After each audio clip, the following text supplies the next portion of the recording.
मुसीबत वाला मानसून जारी है। पिथौरागढ़ में चाइना बॉर्डर को जोड़ने वाली लिपुलेख रोड मलघाट के पास खतरनाक हो गई है। यहां पहाड़ी से लगातार बोल्डर गिर रहे हैं। 2 दिनों से इस रोड पर आवाजाही पूरी तरह से बंद है। ये पहाड़ी कई जगहों पर दरक रही है और ऐसे में पहाड़ी से छोटे छोटे पत्थर लगातार बरस रहे हैं। ये रोड चीन और नेपाल बॉर्डर को तो जोड़ती ही है, साथ ही मानसरोवर यात्री भी इसी सड़क से गुजरते हैं।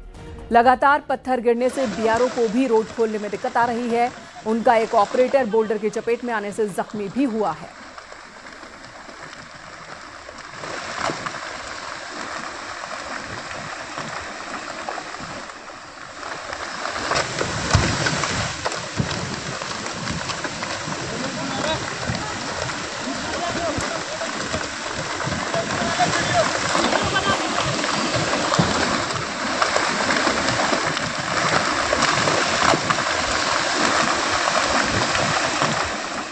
उत्तराखंड में आज तेज बारिश का अलर्ट जारी हुआ है। 6 जिलों में तेज बारिश की चेतावनी है। वहीं आपदा प्रबंधन विभाग ने सभी जिलों को अलर्ट किया है। चौकन्ना रहने को कहा गया है। प्रशासन ने लोगों से बरसाती नदी नालों से दूर रहने की अपील की है और पहाड़ों पर यात्रा के वक्त सावधानी बरतने को कहा गया। बारिश में कई जगहों पर लैंडस्लाइड हो रहा है, जिसकी वजह से भी स्थिति खतरनाक हो गई है और ऐसे में प्रशासन ने लोगों से सतर्क रहने की अपील की है।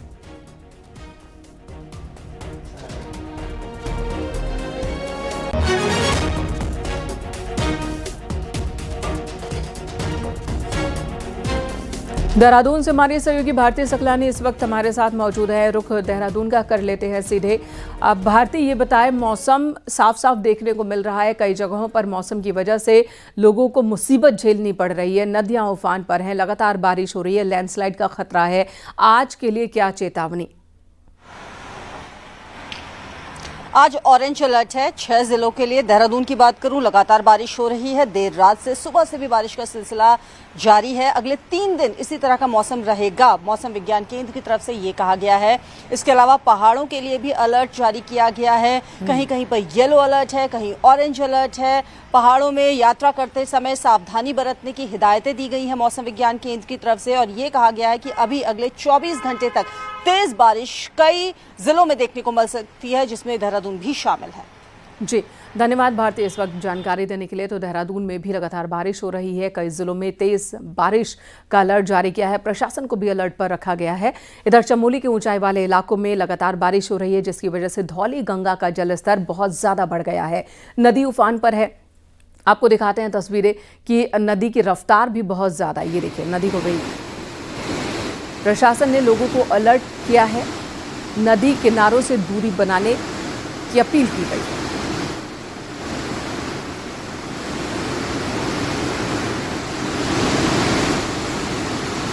ये धौली गंगा नदी का रौद्र रूप है, जहां पर पूरे उफान पर है इस वक्त नदी। उफान के साथ साथ रफ्तार भी बहुत ज़्यादा है।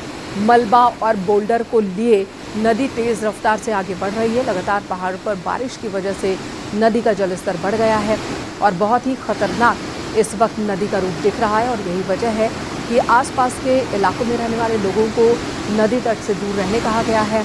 कहीं पर भी भूस्खलन हो सकता है, कहीं पर भी ज़मीन कटान में जा सकती है और ऐसे में लोगों को सतर्क रहने को कहा गया है।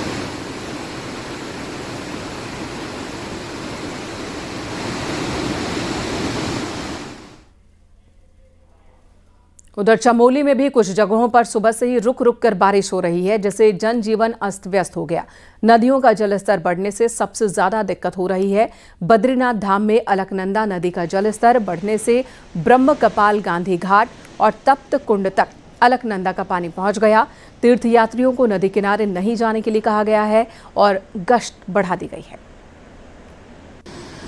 चमोली में सुबह से रुक रुक कर बारिश का दौर जारी है, जिसकी वजह से जनजीवन एक और जहां अस्त व्यस्त हो गया है, तो वहीं नदी नाले भी उफान पर बह रहे हैं। बद्रीनाथ धाम में लगातार अलकनंदा नदी का जलस्तर बढ़ रहा है, जिसकी वजह से जो पानी का वेग है वो ब्रह्म कपाल, गांधी घाट और तप्त कुंड तक पहुंच रहा है। इसके अलावा अगर निचले इलाकों की बात करें तो मौसम बदलने के साथ ही स्कूल जाने वाले बच्चों को भी दिक्कतों का सामना करना पड़ रहा है। तो वहीं दूसरी तरफ चमोली के विभिन्न विकास खंडों में बारिश के बाद नुकसान की खबरें भी सामने आ रही हैं। सबसे ज्यादा मुश्किल सड़क मार्ग की है। यहाँ लगातार सड़कों पर मलबा गिरने से सड़क क्षतिग्रस्त हो रही है। अगले 24 घंटों की अगर बात करें तो पहाड़ों में हल्की मध्यम बारिश दर्ज की गई है और कुछ जगहों पर तेज बारिश का अलर्ट भी जारी किया गया है। नितिन सेमवाल, न्यूज 18 चमोली।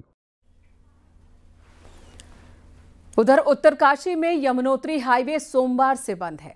स्याना चट्टी के पास हाईवे बंद है। पहाड़ी से भारी भारी बोल्डर सड़क पर आ रहे हैं, जिसकी वजह से आवाजाही बंद है। यात्री जगह जगह फंसे हुए हैं। हाईवे को खोलने का काम जारी है।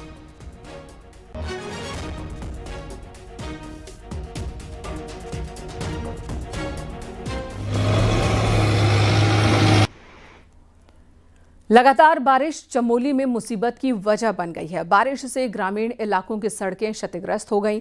तस्वीरें नंदानगर घाट क्षेत्र की हम आपको दिखा रहे हैं, जहां सड़कों का बुरा हाल है। जगह जगह गड्ढे बन गए हैं। बरसाती नाले लोगों के लिए खतरा बन गए हैं।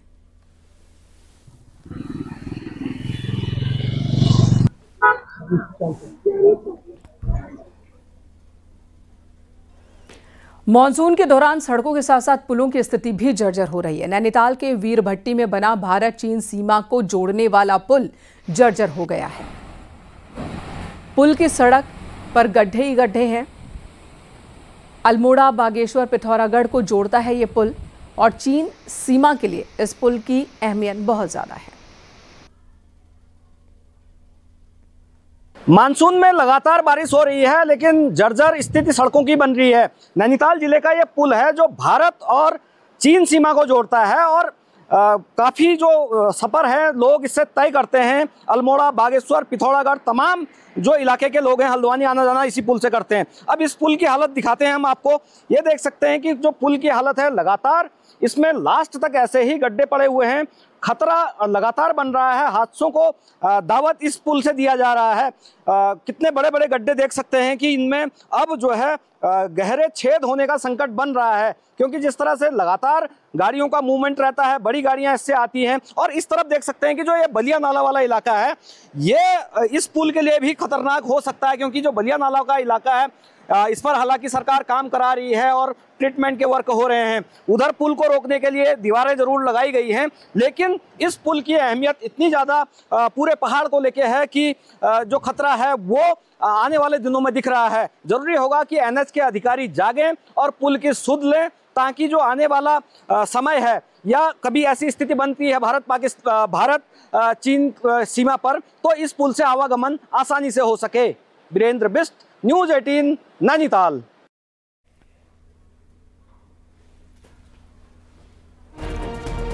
मुसीबत वाला मानसून, तेज बारिश और की वजह से कई जगहों पर सड़कें खतरनाक हो गई हैं।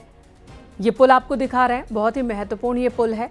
अगर चीन सीमा तक जाना है सेना को या फिर आम लोगों को, सामरिक दृष्टि से भी इस पुल का महत्व बहुत ज़्यादा है। लेकिन यहाँ पर बारिश के दौरान बड़े बड़े गड्ढे बन गए हैं।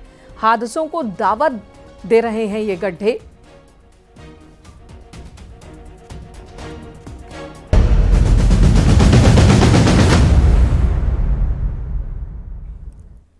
उत्तराखंड में पंचायत चुनाव के लिए दूसरे चरण की वोटिंग हुई सोमवार को। पंचायत चुनाव के दूसरे चरण में तकरीबन 70% मतदान हुआ, यानी कि बम्पर वोटिंग।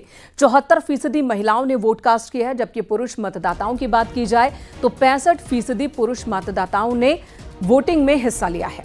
अब 31 जुलाई को नतीजे आने वाले हैं। दोनों चरणों की काउंटिंग एक साथ होगी। सुबह 8 बजे से मतों की गिनती शुरू हो जाएगी।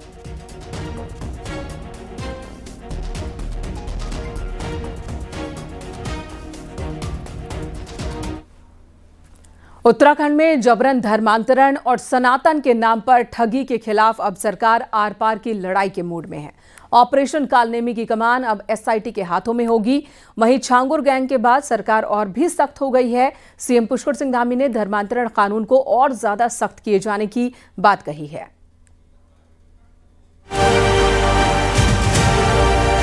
उत्तराखंड में जबरन धर्मांतरण के बढ़ते खतरे को भांपते हुए साल 2018 में धर्मांतरण विरोधी कानून अस्तित्व में आया था, लेकिन जब ये आग धीमी नहीं पड़ी तो साल 2023 में मुख्यमंत्री पुष्कर सिंह धामी ने कानून को और धारदार बना दिया। जहां पहले सजा 1 से 5 साल की थी, वहीं अब ये बढ़कर 3 से 10 साल तक कर दी गई है। जुर्माना भी 25,000 से सीधे 10 लाख तक पहुंचा दिया गया है। अब छांगुर केस ने सरकार को एक बार फिर चौकन्ना कर दिया है। सोमवार को हाई लेवल कमेटी की बैठक में मुख्यमंत्री ने अधिकारियों को साफ निर्देश दिए कि इस कानून को और सख्त किया जाए।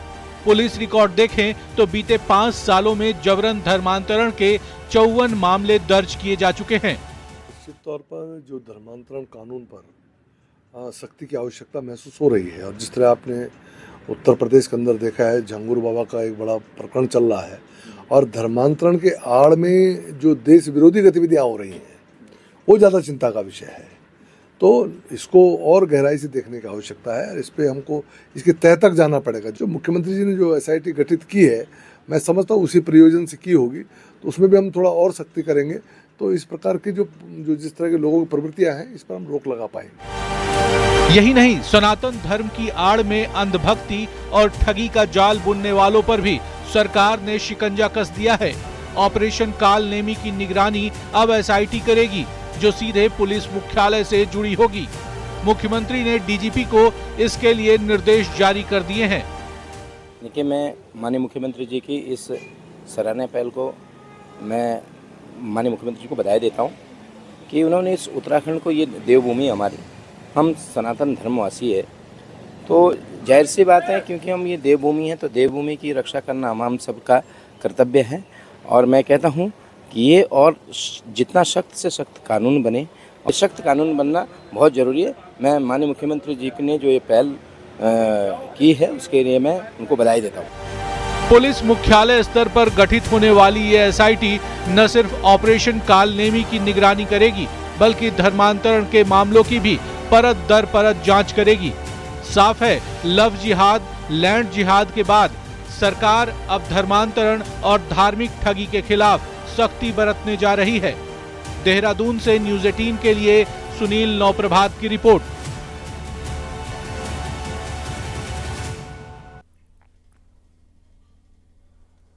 इधर CM पुष्कर सिंह धामी खटीमा में है, जहां मुख्यमंत्री ने केंद्रीय विद्यालय के भवन का शुभारंभ किया। अखिल भारतीय शिक्षा समागम में वो शामिल हुए हैं।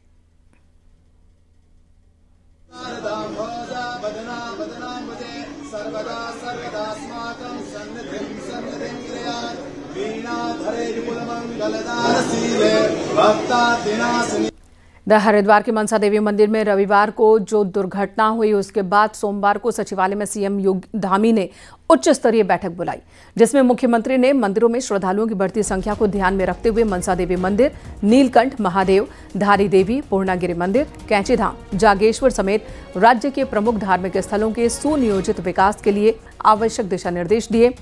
मनसा देवी मंदिर की सीढ़ियों पर, यानी कि सीढ़ी मार्ग से अतिक्रमण हटाने और मार्ग को चौड़ा करने के आदेश दिए गए हैं।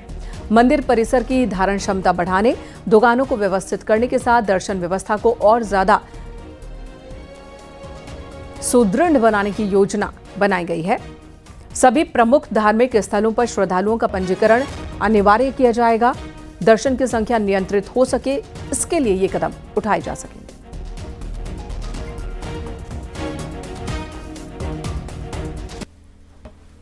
उत्तराखंड के सभी पौराणिक मंदिरों का सुरक्षा ऑडिट होगा। हर 15 दिन पर मंदिरों का ऑडिट करवाया जाएगा।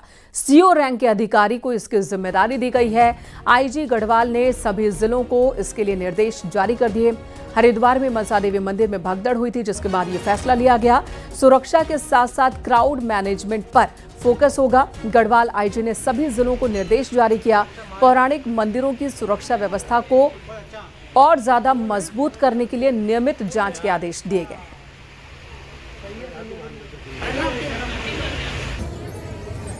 पब्लिक यूटिलिटीज़ हो, इलेक्ट्रिसिटी हो, फायर ऑडिट हो, इन सबों को कंप्लीट इसको ऑडिट करें। और उनको ये भी निर्देशित किया गया है कि अपने एक CO रैंक के ऑफिसर प्रत्येक 15 दिन में उसका पूर्णतः हर एक महीने में 2 बार ये इसका सिक्योरिटी ऑडिट करेंगे।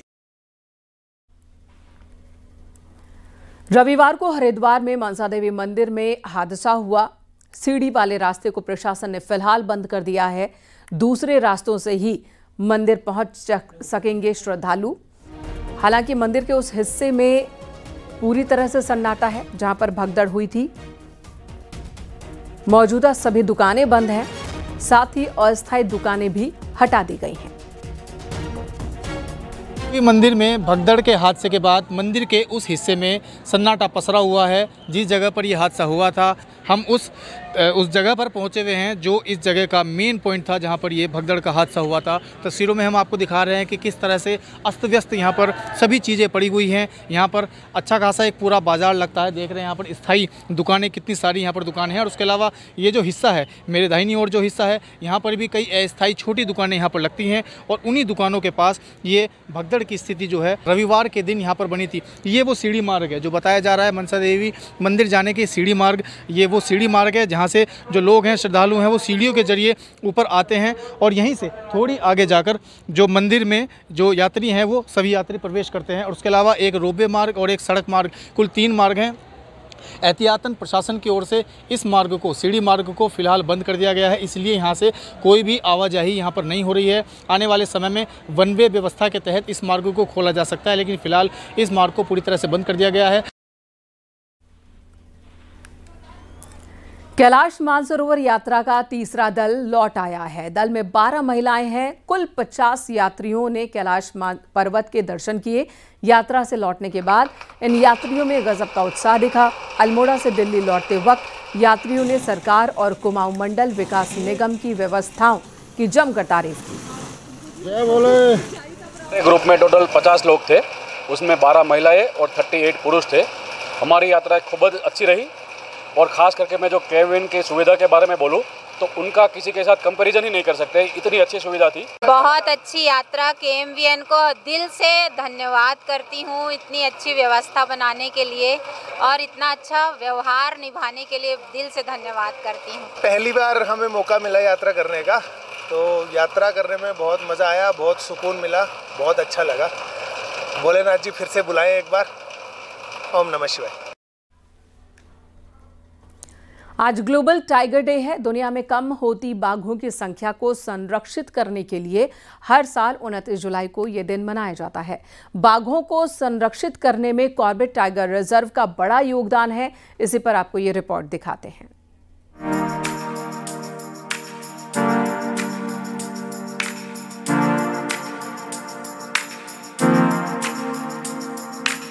कॉर्बेट टाइगर रिजर्व बाघों को खासा रास आया है। यहाँ बीते 1.5 दशक में बाघों की संख्या में अच्छा इजाफा देखा गया है। कॉर्बेट में 2006 में 164 बाघ थे, जो आज बढ़कर 260 तक पहुँच गए हैं। ये गणना 2006 से कैमरा ट्रैप विधि से की जाती है, जिसमें गलती की संभावना नहीं के बराबर होती है। हमने देखा है कि जो विभिन्न कार्य जो किए जा रहे हैं टाइगर कंजर्वेशन के क्षेत्र में, वाइल्ड लाइफ कंजर्वेशन के क्षेत्र में, उनका एक सुखद परिणाम इस रूप में आता है कि कॉर्बेट टाइगर रिजर्व के अंतर्गत बाघों की जो नंबर है वो लगातार बढ़ते जा रहे हैं। और जो लेटेस्ट काउंटिंग जो ऑल इंडिया सेंसस जो 2022 में हुआ, वहां पर हमने पाया कि कॉर्बेट टाइगर रिजर्व में 260 बाघ जो है वो हमारे क्षेत्र में पाए जाते हैं। कॉर्बेट में बढ़ती बाघों की संख्या अपनी सफलता की कहानी खुद बयां कर रही है। बाघों का बढ़ना यहाँ के अच्छे और स्वस्थ पर्यावरण का प्रतीक है, जहाँ उनके इस हैबिटेट में उन्हें किसी भी चीज की कमी नहीं होती। बढ़ते बाघ वन्य जीव प्रेमियों के लिए भी सुखद अनुभव हैं। कॉर्बेट एक सक्सेस स्टोरी के रूप में देखा जा सकता है, क्योंकि भारत में बाघों के संरक्षण की शुरुआत कॉर्बेट टाइगर रिजर्व से ही शुरू हुई थी, और तब से लगातार यहाँ बाघों की संख्या बढ़ रही है। इसका मतलब यह है कि यहाँ संरक्षण और सुरक्षा कार्य बेहतर तरीके से हो रहा है। कॉर्बेट नेशनल पार्क को 1936 में देश के पहले नेशनल पार्क होने का गौरव मिला। 1 अप्रैल 1973 को लागू हुए प्रोजेक्ट टाइगर के लिए भी इसे सबसे पहले चुना गया। तब से आज तक बाघों के संरक्षण के मामले में इसने कभी पीछे मुड़कर नहीं देखा। न्यूज़ 18 के लिए रामनगर से गोविंद पाटनी की रिपोर्ट। इधर रुद्रप्रयाग के जिला अस्पताल में अपने बच्चे के कान का इलाज कराने पहुंची महिला को डॉक्टर नहीं मिले, जिसके बाद महिला गुस्से में आ गई और इस दौरान महिला ने स्टाफ को खरी खोटी सुनाई। महिला का ये वीडियो वायरल हो रहा है। छुट्टी बात गया कट गया तक बना के जो तुम जिला में जा जिला में बनायो डॉक्टर ने आखिर चौक पब्लिक है बड़ा काम डॉक्टर ने ना व्यवस्था नहीं कर सकता नहीं लोग जिला हॉस्पिटल से नहीं है के लोग आर को दे तन फूट पे करना में जाली फिर तक स्कूल में 12वीं क्लास में छुट्टी मांगी तो मैं आ गया। खबर रुद्रप्रयाग से, जहां जिला मुख्यालय के पास एक महिला ने अचानक मंदाकिनी नदी में छलांग लगा दी। वहीं पर फायर सर्विस के जवान मौजूद थे जिन्होंने महिला को बचा लिया, नदी से बाहर लेकर आए, लेकिन इसी बीच महिला ने दोबारा नदी में छलांग लगाई। तुरंत ही उसे फिर से निकाला गया। महिला को बाहर निकालने के बाद नदी से दूर किया गया। बताया जा रहा है कि महिला मानसिक रूप से परेशान है। अब महिला के परिवार की तलाश की जा रही है। महिला को सुरक्षित रूप से नदी से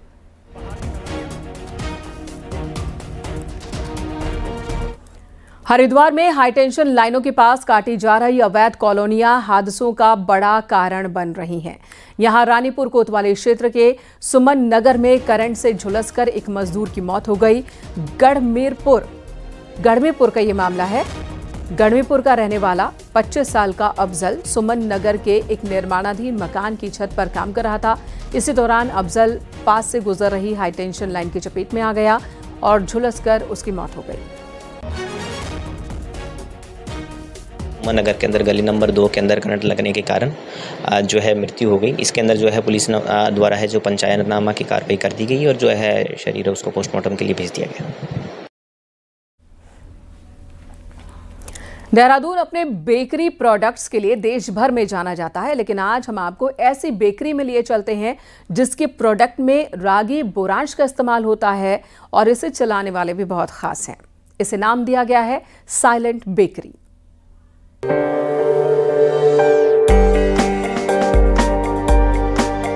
वैसे तो ये लोग ठीक से सुन और बोल नहीं सकते, लेकिन इनके भाव आपके दिल को जरूर छू लेंगे। देहरादून में देश के अलग अलग हिस्से से आकर रहे ये मूक बधिर लोग द साइलेंट बेकरी में काम कर रहे हैं, जिसको मुंबई के रहने वाले राहुल बजाज देहरादून में चला रहे हैं। उन्होंने देहरादून में एक ऐसी टीम बनाई जिसमें मूक बधिर लोगों को रोजगार मिल सके। अब अगस्त में उनकी प्लानिंग मूक बधिर लोगों के द्वारा रेस्टोरेंट खोलने की है। हम लोग इनको बहुत अलग अलग चीज़ें सिखाते हैं, जैसे बेकरी, ब्रेड्स, डिज़र्ट्स, केक्स और आइसक्रीम्स।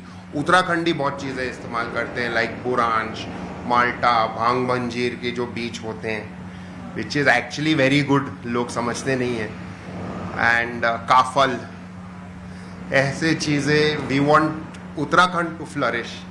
इस बेकरी में पिछले 2 साल से काम कर रही अनु अग्रवाल से भी हमने बात की। हालांकि उनको समझाने में थोड़ी दिक्कत जरूर आई, लेकिन उन्होंने बताया कि कैसे लोगों से वो बात करती हैं और उन्हें सामान दे पाती हैं। बहुत अच्छा रिस्पांस मिल रहा है और हम सब मिलकर काम करते हैं और यहाँ पे कस्टमर से भी मिलवाते हैं और हम उनको सर्व करते हैं जो उनको पसंद आते हैं, तो हम उनको गरम सर्व करते हैं और उनको पैक करके भी देते हैं। थोड़ा सा होता है साइन लैंग्वेज में समझाना, थोड़ा सा टफ होता है हमारे लिए, बट धीरे धीरे हम भी सीख गए उनके साथ में, तो इतनी ज़्यादा कोई खास प्रॉब्लम आती नहीं है। वैसे भले ही इन लोगों को काम को समझने में दिक्कत पेश आती है, लेकिन इनका काम के प्रति समर्पण और जज्बा दिल को छू लेता है। न्यूज़ 18 के लिए देहरादून से भारती सकलानी की रिपोर्ट।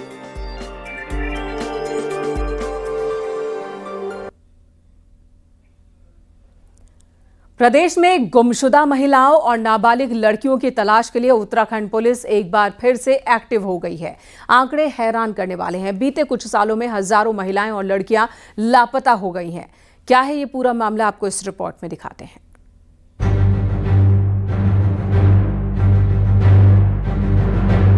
उत्तराखंड पुलिस की ओर से लापता महिलाओं और नाबालिग लड़कियों की तलाश के लिए राज्यव्यापी अभियान चलाया जाएगा। आरटीआई से मिली सूचना के मुताबिक बीते 5 सालों में करीब 7,500 से अधिक महिलाएं राज्य से लापता हुई। इनमें से अधिकांश को पुलिस ने तलाश लिया, लेकिन अब भी करीब 750 महिलाएं ऐसी हैं जिनका कोई सुराग नहीं मिल पाया है। यही नहीं, आंकड़े ये भी बताते हैं कि पिछले 5 सालों में करीब 3000 नाबालिग लड़कियां भी उत्तराखंड से लापता हुई, जिनमें से 150 से ज्यादा बालिकाएं अब भी गायब हैं। ये सिर्फ आंकड़े नहीं, बल्कि उन परिवार की पीड़ा है जो हर दिन अपने बच्चों की राह देख रहे हैं।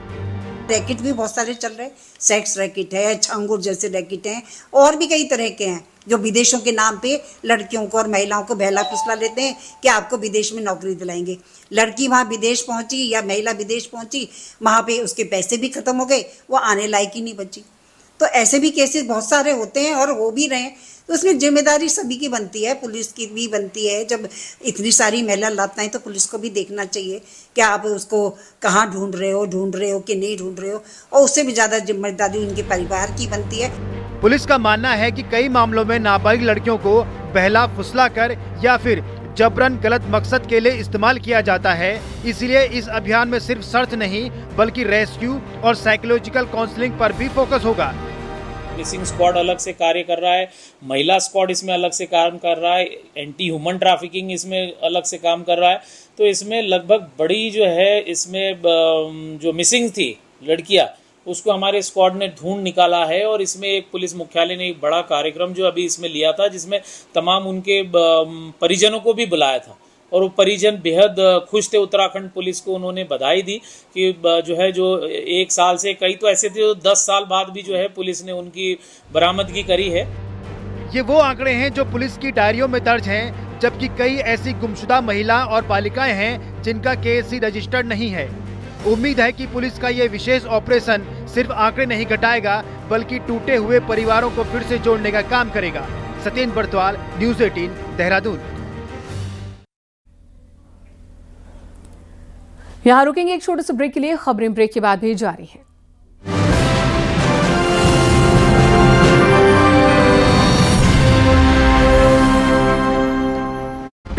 आप देख रहे हैं न्यूज़ 18 उत्तर प्रदेश उत्तराखंड।